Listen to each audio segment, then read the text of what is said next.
يا مساء الفل ويا مساء الخيرات ويا مساء الحلويات وكل حاجة حلوة. ازيكم حبايبي؟ عاملين ايه؟ اهوت القطر بيعدي والساعة بالظبط 5:30 المغرب بيعدي، صح؟ مش طيب. يلا كده، بسم الله الرحمن الرحيم. النهاردة معايا رسائل. الرسائل هتكون قصيرة شوية، وانا بتعمد ان القراءات اللي هي وقتها مش طويل قوي، مش ساعة يعني، ان هي تكون رسائل، لانها بتكون بريف، يعني الرسالة رسالة. طيب، النهارده رسايل بأول حرف من اسم الشخص اللي في بالك، ننوس عين أمه، مش أي حد تاني. طيب، 1 2، ده كريستيلا البيضة والمجموعة الأولى، حجر اللبني والمجموعة التانية.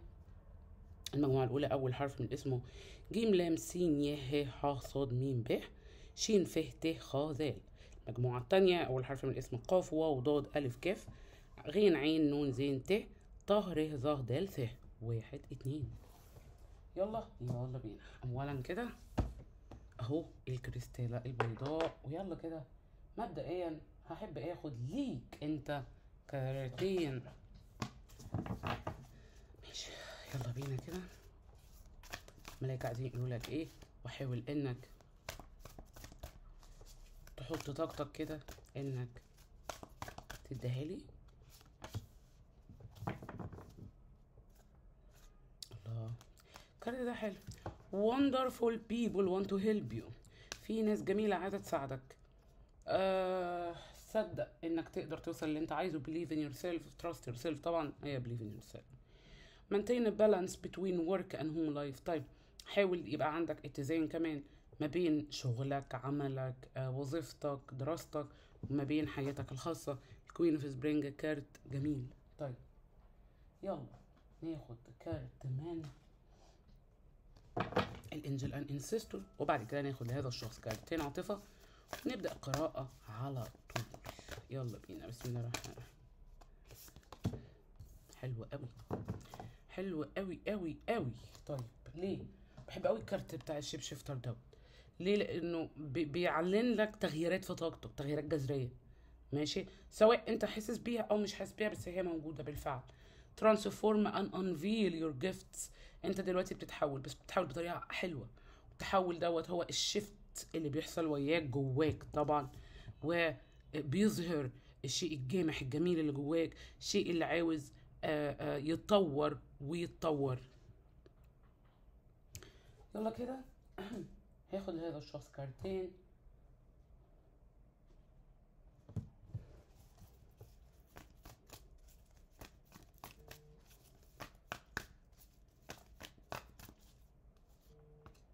I can't stop thinking about you. وفي حد هنا بيفكر فيك، تمام، وشايف ان هو مش عارف يوقف الطريقة اللي هو بيفكر فيك بيها. ماشي، هنا مش عارفة ليه حاسة ممكن يكون نفس الشخص اللي في الرسالة الأولى هو الشخص اللي في الرسالة التانية. وهنا جاي بيقول لك ايه؟ بيقول لك ان المشكله هنا عباره عن الوندز او الجراح اللي هي بتاعه الفاذر هود، او لما كان طفل او لما كان مراهق، ونسبه الاهتمام اللي كان بيشوفها او الحب اللي كان بيشوفه من الاهل، وهكذا. على فكره ده عندنا كلنا كبني ادم يعني، لكن ادام بتتذكر هنا في الرساله ده معناه ان هي مأثره في حياته دلوقتي. اوكي، يلا بينا كده. هاخد رسائل من هذا الشخص اللي في بالك دلوقتي، حبيبك، شريكك، ايا كان هو مين. في شمس هنا، حلو قوي الكارت دوت. طيب، بيقول حاجه ويل فورتشن، في قدر حلو. بصوا، ايه الفورتشن؟ الفورتشن هي الثروه. ماشي، والثروه في حاجات كتيره قوي، بتكون موجوده في حاجات كتيره قوي يعني في حياتنا، لان هي رزق. الشمس رزق برضو. فانت عندك هنا في حاجه هنا بتحصل، مش عارفه ليه حاساها ليها علاقه بيك بطريقه مباشره في رسائل هذا الشخص، وانا الحقيقه مش عايزه اخد منه الا الرسائل اللي ليها علاقه بيك بطريقه مباشره. تمام، طيب تعالى نشوف عقل الباطن خلال رسائله هنا. الكروت دي جامده قوي، الكروت دي كبيره وجميله. انت قدامك 3 كروت من الكروت اللي بنسميها الميجر اركانا لهذا الشخص دلوقتي ظاهره له. الشمس، الويل اوف فورتشن، الميجيشن. هنا التغييرات اللي بتحصل مش بتحصل لك انت بس، اعتقد ان هي بتحصل وياك، بتأثر على الديناميك او على العلاقة. هذا الشخص دلوقتي بيقول لك انه فعلا منجذب ليك، او بول، عارفين في بول كده بتشدوا، عارفين انتوا لما بيجيبوا لكم في الافلام بتاعت الساي فاي انه الحد بيعمل كده، يعني الحد اللي عنده قوة خارقة بيجي يعمل كده فالنور بيجذب الشخص اللي قدامه. طيب هو ده اللي انا حاساه ما بينك انت وهذا الشخص في الطاقة ديت، واعتقد ده من ناحيتك ومن ناحيته هو كمان في نفس الوقت. في بعد الماجيشن الكينج اوف وان في شغف وكأنه هو نفسه بيقول لك كده. ثم بعد كده السكس اوف سورد والبيج اوف كاب. ليه حاسه ان في حد بيعتذر انه ادى ظهره او بيتاسف انه ادى ظهره بالفعل؟ طيب هنا خلينا بقى نفسر الرسائل. تمام، طيب بصوا خلينا افسر لكم الرسائل. تمام، وهاخدها رساله رساله، يعني مش هتسرع فيهم. بصوا بقى دلوقتي من اول رساله كده انا بفكر فيك، مش بحاول اني امنع نفسي مثلا عن افكر فيك. دي رساله مهمه جدا، حاسه ان هو عاوز يسيبها هنا بالذات في اول 3 كروت. ثانيا كانه بيقول لك انا حاسس بحاجه ايجابيه بتحصل، او انا حاسس ان في حاجه فيها ايجابيه بتحصل، او حاجه فيها حاجه حلوه بتحصل لينا حتى لو احنا بعيد عن بعض. خد بالك قوي لانه من خلال الكينج اوف وانز والسكس ستورز بيقول لك انه اسف على الطريقه اللي ادى بيها ظهره، او الطريقه اللي خلاك تدي بيها ظهره. هنا كأن هذا الشخص عاوز يفهمك انه الطريقه اللي هو ادى بيها ظهره هي طريقه فيها تسرع نوعا ما. التسرع هنا جاي من عصبيه كانت فيها في اللحظه. يعني عارف انت لما تبقى كول وهادي وهادي وبعد كده تيجي فجأة واحدة تقول ايه ده، هو ايه اللي عمله معايا دوت، هو ايه اللي قالهولي دوت، طب والله العظيم هعمل معاه كذا. اعتقد هذا الشخص من هذا النوع، يعني شخصيته متركبة كده. على قد ما الشيء مهم بالنسبة له قوي او الشخص مهم بالنسبة له قوي، على قد ما هو نفسه قوي انه يبقى قريب من الشخص دوت او معاه، على قد ما هو احيانا بيعترض على الطريقة اللي هو مشدود بيها او منجذب ليها للشخص، وبيجي بيبص على المشاكل اللي موجودة او اللي متواجدة ما بينه هو والشخص دوت، وبيرجح كافة المشاكل. ليه؟ لانه شايفك هنا وكأنك بتبرأ نفسك، يعني وكأنك بتقول له بص انا مش عاوز مشاكل، انت اضطريتني ان انا ادي ظهري، فادام اضطريتني ان انا في لحظة ادي ظهري خلاص، يعني ما تتوقعش ان انا هدور عليك وانت مش بتدور عليا، ده مش هيحصل. شايف الكلمة دي انا حاساها رسالة موجودة في العقل الباطن لهذا الشخص، وكأنه من خلال هذه الرسالة موجه لك انت رسالة اكبر. الحقيقة بيقول لك فيها انا ندمان على التسرع او على الطريقة المتسرعة اللي انا اتعصبت بيها، اديت ظهري بيها، او مشيت وسبتك بيها. هنا حد برضو هنا الحقيقة وهو نفس الشخص بيعلن لك انه فاتح قلبه قوي، ان ماشي في طريقه، بيحاول انه يجد شيء لمستقبله، مش محدد ايه دوت. بس السكس اوف سورز فيها شخص عنده نية انه يكبر حاجة لنفسه او انه يعمل حاجة حلوة لنفسه.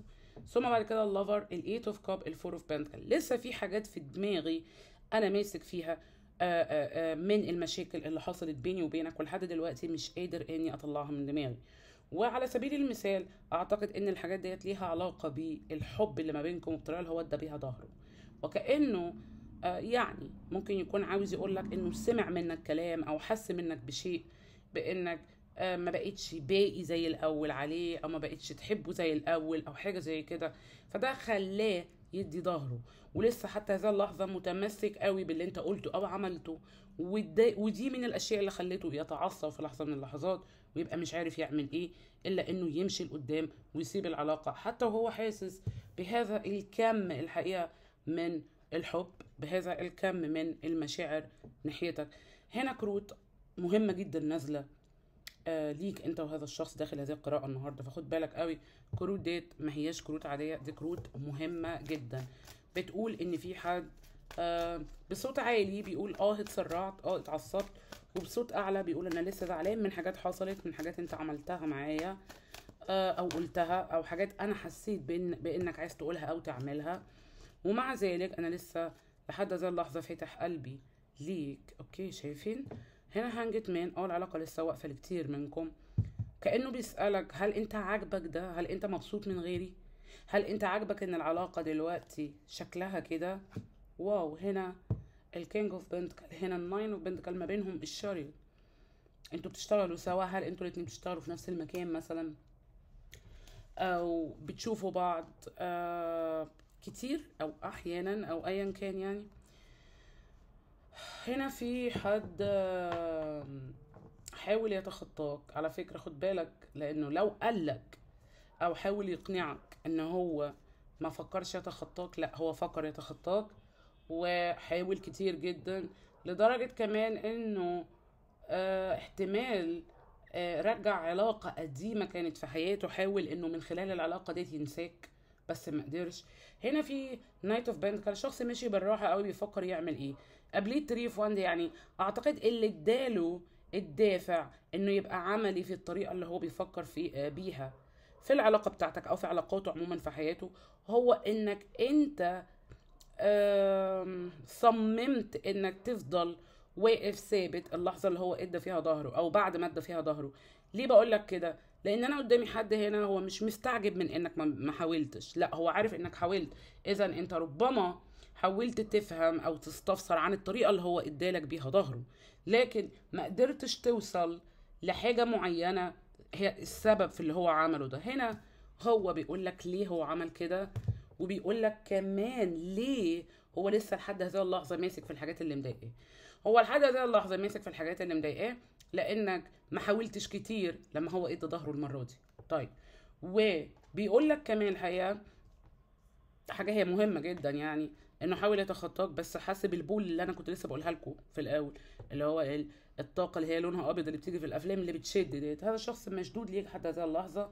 اعتقد انه رجع كونكشن او علاقه، حاول يرجع علاقه قديمه، هو اللي حاول يرجع علاقه قديمه كانت في حياته تقريبا قبل ما يعرفك او حاجه زي كده، وحاول من خلال العلاقه ديت انه ما يفكرش فيك او انه يحطك ورا ظهره، بس ما عرفش. فتاخد بالك قوي انك قدامك شخص ما عرفش يتخطاك. ماشي، تعالوا كده.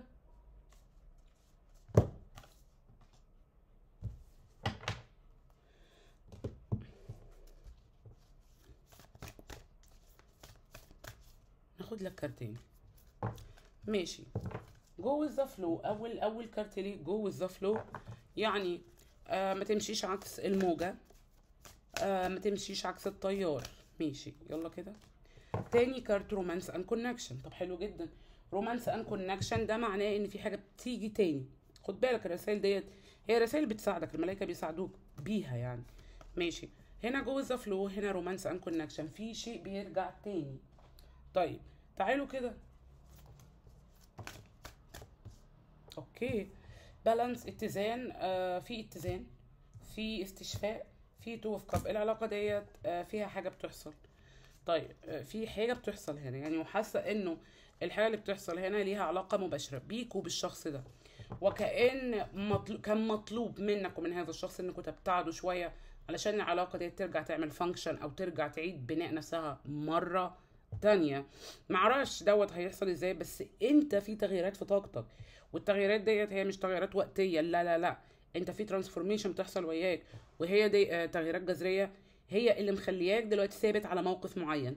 مش عارفه ايه هو، فتحتش على طاقتك، بس من خلاله هو حسيت ان الموقف دوت انك ما بقتش الشخص اللي هيحايل زي زمان، ما بقتش الشخص اللي هيفضل يدي بدون سبب زي زمان. قرايه حلوه قوي على فكره، وبشكركم كمان عشان الطاقه بتاعتكم ظاهره كتير. ايوه صحيح، القرايه النهارده مش طويله، بس الحكايه مش حكايه قرايه طويله او قصيره زي ما احنا عارفين، الحكايه حكايه كل يوم قراءه جديده، وده الاهم طبعا عشان نبقى متابعين الطاقه بتاعت الشخص دوت او طاقتك، او متابعين الاحداث يعني. طيب هاخد له كارتين قبل ما ننهي المجموعه الاولى.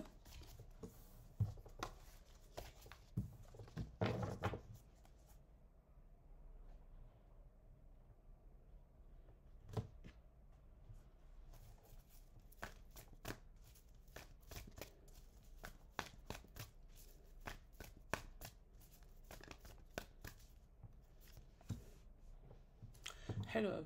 هنا بيقول لك I want to tell you how I feel. انا عاوز اقول لك انا حاسس بايه.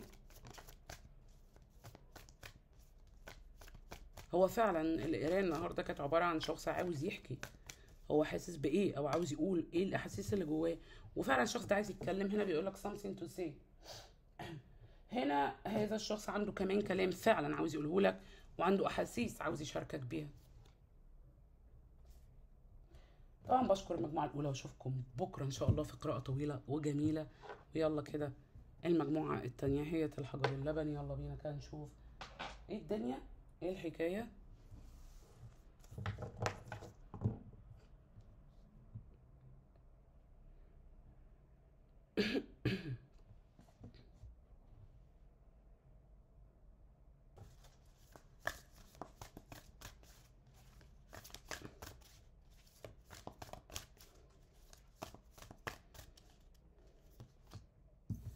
الله، الكارت ده جميل جدا جدا جدا.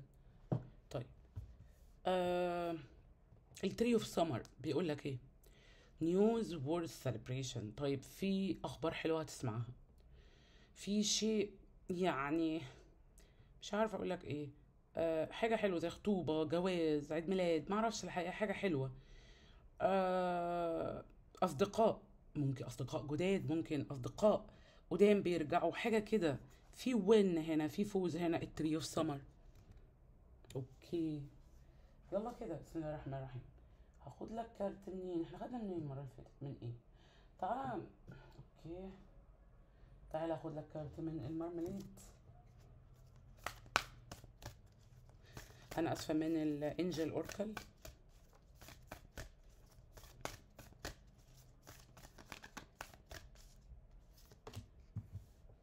انتويشن اند داونلود. انتويشن اند داونلود، في حاجه بتحصل حلوه. الطاقه دي حلوه، الطاقه الكولكتيف. يعني ايه؟ يعني الطاقه الجماعيه فيها حاجه حلوه. انتويشن داونلود، داونلودز يعني في حاجات من افكارك كنت بتتمناها، او كانت اهداف او حاجه زي كده، بتجيلك الانتويشن اند داونلود. تعالوا كده هناخد لهذا الشخص كارتين.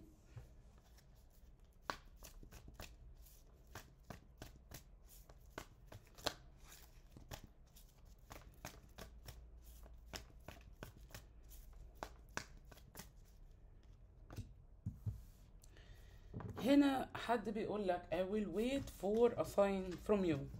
تعالى كده ناخد له كارت كمان. هنا في حد مستني منك إشارة. أهو الكارت ده نزل. I hide who I really I am from you. هنا هذا الشخص بيقول لك إنه بيخبي حقيقته عنك، وهنا بيقول لك إنه هيستنى رسالة منك أو إشارة أو حاجة زي كده.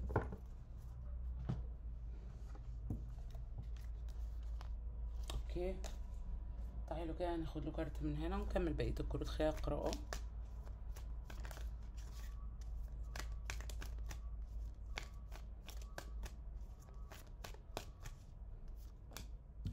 ده فيوتشر. طيب هاخد له كارت كمان. هنا حد بيقول لك it is on وجيلوسي. الشخص ده بيبص عليك، في هنا متابعه حد قوي منه. هنا في غيره في طاقته، يعني ممكن يكون شايفك بتحاول تفرح مثلا، ففي غيره.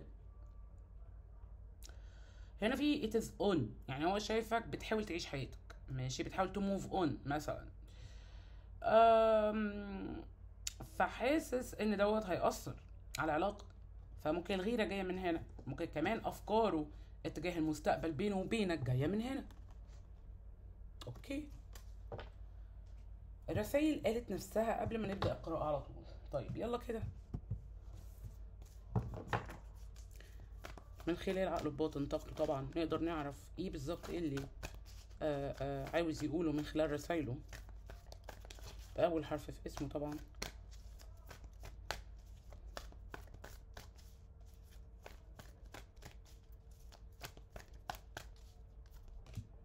Nine of Pentacles.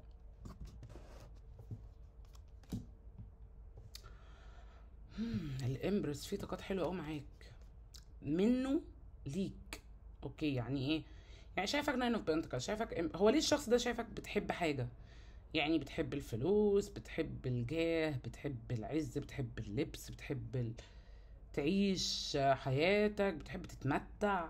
هو ليه حطك في الحتة دي؟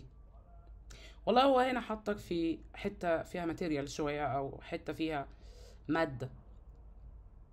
شايفك جميل، عايز تحلو، عاوز تبقى اجمل، عاوز تبقى ايه ده. وفي تاور، في ايت اوف وانز، في نايت اسود. نعم.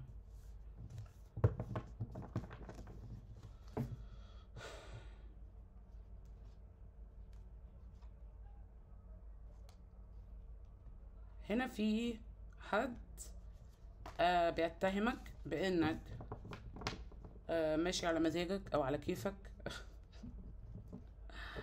او ماشي براحتك. انتوا بقى فهموها زي ما تفهموها، يعني انتوا فاهميني يعني. ايوه ماشي على حل شعرك. آه بيتوه نفسه. هذا الشخص بيحاول يتوه نفسه. الحقيقة في رسائل منه كده مش عجباني. الزم التور بعد الناين اوف بنتكل والامبرس. الشخص دوت عاوز يحطك في زاوية مش حقيقية، عاوز يحطك في مكان مش حقيقي، عاوز يحطك في مكان الشخص اللي بيتلاعب او اللي بيتلاعب علشان يحقق اهدافه. عاوز يحطك في مكان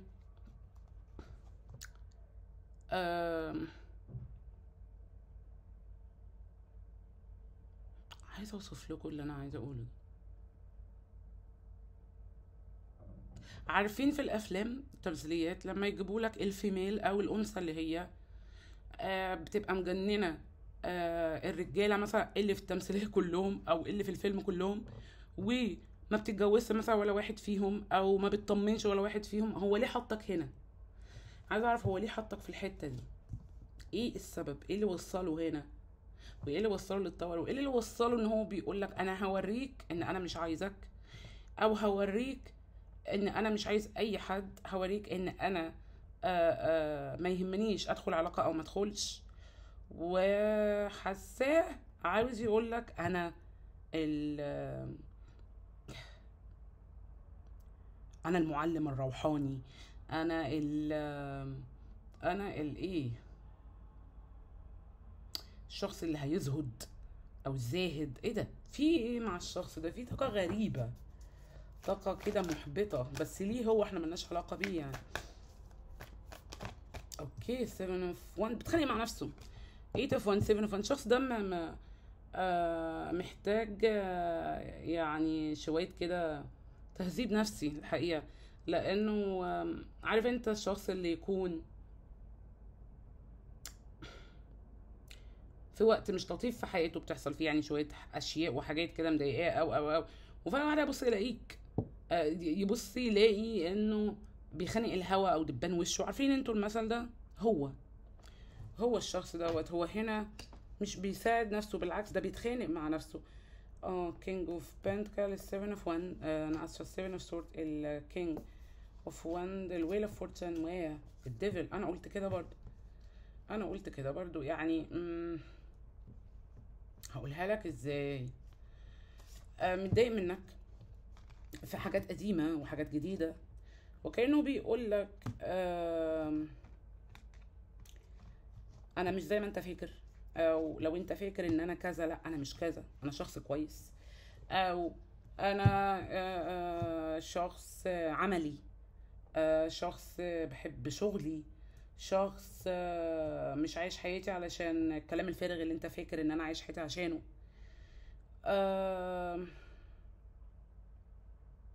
بيتهمك هنا انك هربت منه في وقت من الاوقات. هو هنا بيتهمك انه كان عنده شغف كبير جدا، كان فاكر ان العلاقة مكملة بهدوء، وبعد كده يعني هو هنا بيحاول يقول انك خذلته في انك شفته بشكل مش حقيقي، يعني انك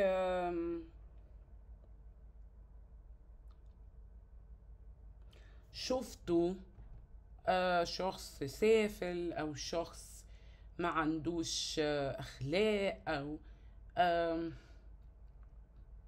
ما بيحترمش الاعراف. ما اعرفش الحقيقه، انا حساك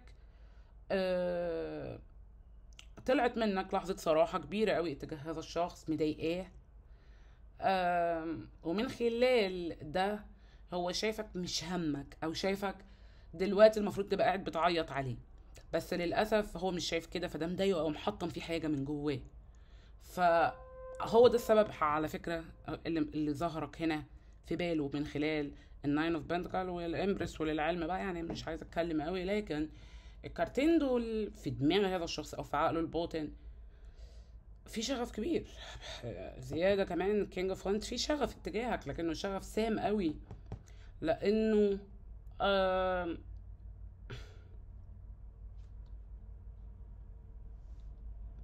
عايزك قوي، شغوف قوي، منجذب قوي، ومع كده حالف على نفسه ما ياخدش خطوه دلوقتي. الشخص دوت خلانا يا عم انت ما تفك طاقتك شويه في ايه.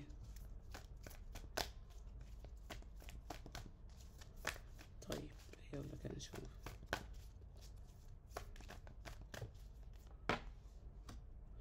eight of cups, ten of cups, الايس اوف سورد، two of pentacle. ياه، هو انت مالكش حق ولا ايه؟ يعني انا هنا حاسه انه بيلومك على مواقفك الاخيره او حاجه زي كده، وكانه بيقول لك هو انت بتفكر ترجع لي ولا لا، او انت بتفكر تبدا معايا من جديد ولا لا، او هو انت فاكر انك هتقدر تديني ظهري وانا بطلب منك حاجه او انا عاوز حاجه. طب انا هوريك ان انا مش عايزك، انا هوريك ان انا شخص ممكن اعيش في زهد لمده طويله ولا يهمني. طيب هو مين اللي قال له ان احنا يهمنا؟ في حاجه هنا كانه عايز يقف يتخانق معاك. الشخص ده عايز يتخانق، الشخص ده عايز يتخانق. طيب لا انا عن نفسي مش ما عنديش وقت اتخانق مع حد، لكن لو انت عاوز تتخانق معاه ماشي، لكن لا انا ما لا طاقته مش قد كده. وبعدين هو كده واقف في طريق نفسه يا جدعان. عارف يعني ايه واقف في طريق نفسه؟ يعني عاوز الحاجه، شغوف جدا، نفسه ان هو يوصل لك، يعمل اي حاجه عشان يعمل كذا او يوصل لك، وحالف على نفسه لا مش هتحرك دلوقتي، انا هوريه ان انا اقدر اعيش بيه من غيره ومن غير اي حد تاني. هو في ايه يا جدعان؟ لا كده في حاجه غلط. هنا في بريكن فري في طاقتك، والبريكن فري اللي ظاهره في طاقتك ديت هو انك بالفعل بتحاول دلوقتي تعيش لروحك. ده اللي مضايقه، انك يعني ممكن تكون بتحاول تخرج بقى، تروح تيجي تصاحب اشخاص جديده، او مثلا تلم شملك على اصدقائك القدام وتخرجوا مع بعض مع حاجات كده. هنا الحاجات ديت مضايقه هذا الشخص قوي، يعني الحاجات ديت مخلياه دلوقتي حاسس بانه ممكن يكون بيخسرك. طيب تعالوا كده ناخد كارت من الانجل اند انسيستور. بس في حب هنا، وكانه ضاغط. عارفين لما حد كده هو يجز على اسنانه وضاغط على اسنانه كده عشان ما يقولش كلمه بحبك، او عشان ما يتصلش يقول لك انا لسه بحبك او لسه عايزك. الله. طيب هنا في ايه؟ السنيك. والسنيك هو عباره عن كائن الحقيقه من طبعا الكائنات اللي هي الثدييات اكيد، اللي بتكون سبحان الله يعني مزوده بانها في حاله ترانسفورميشن طول الوقت وحاله تغييرات جذريه طول الوقت. واعتقد في ده هي بتشبه الانسان قوي في الحته دي بالذات، شيد اولد سكين. واعتقد ده اللي انت بتعمله دلوقتي، بتحاول تتغير، ودي الطريقه اللي هو شايفك بيها اثناء تغييراتك اللي انت بتعملها لنفسك في حياتك. تعالوا كده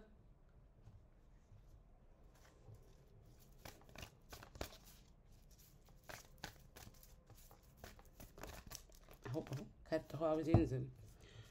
واو I wonder if you are happy without me. يعني حاجة كمان من الحاجات اللي هتجننه او اللي مجنناه دلوقتي، انا عاوز يعرف حقيقة الموقف اللي انت فيه. هل انت سعيد ان بص هنا يقول لك we will be together again وانت من غيره؟ هل تشعر بسعادة وانت من غيره دلوقتي، ولا انت مش عارف تعيش من غيره مثلا؟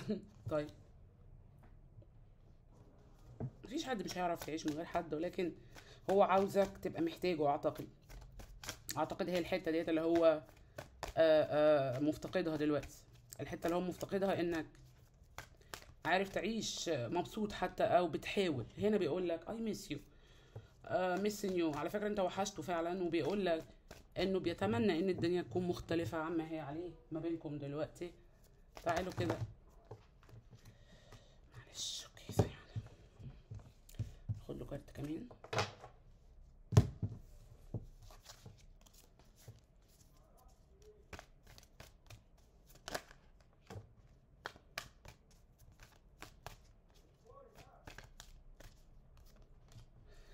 وهنا بيقول لك سبويل نيو. سبويل نيو دي ان هو عاوز يعيش وقت حلو معاك.